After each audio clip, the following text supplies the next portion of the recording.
back up here in the attic doing a attic insulation inspection in a little bit of different vantage that I was earlier. I'm going to pan around and we're going to start looking for some signs of a animal infestation. Got a hole cut in the roof here that where they brought this new AC unit in. You can see some insulation dug up, scooted back, which would be the first sign to a attic inspector that there's a problem.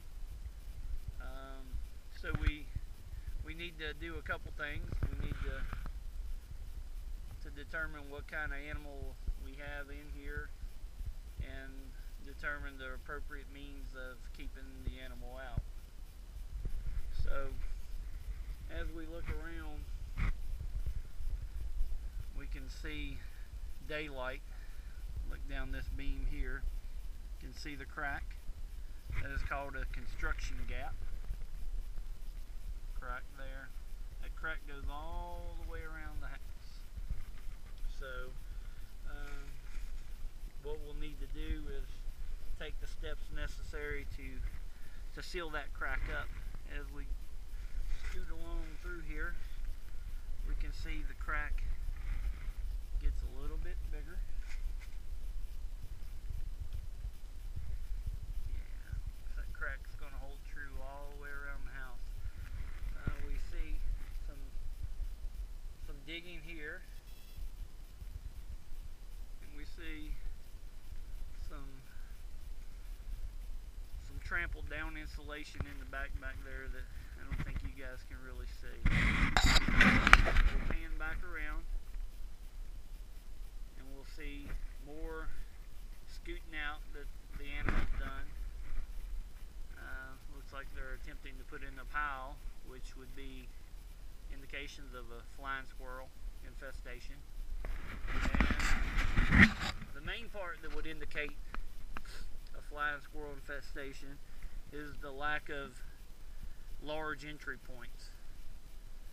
The hole in the roof here was not cut until a week or so ago, so therefore that's going to leave the cracks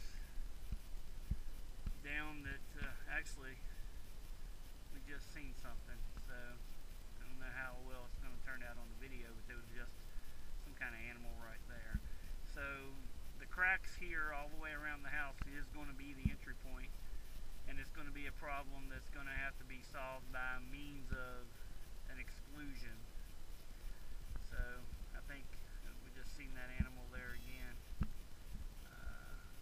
Keep an eye on it there. I think we may catch another animal coming through there. So an exclusion is going to be the only means to handle this problem. That's where you seal all the way around the house with metal,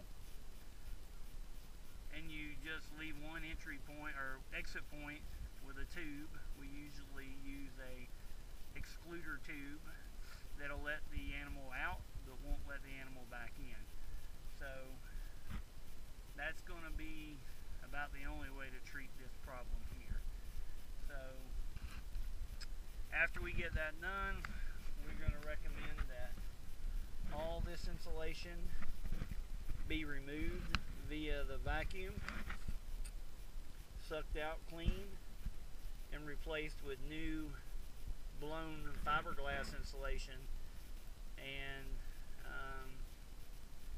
maybe some rolled in pink insulation for the attic scuttle. That's our recommendation for this job. Thanks for joining us. You can catch us at www.animalcontrolsolutions.com for more videos, more educational videos on how to determine if you have an animal problem or an animal infestation and the appropriate means to correct problems. Thanks for viewing.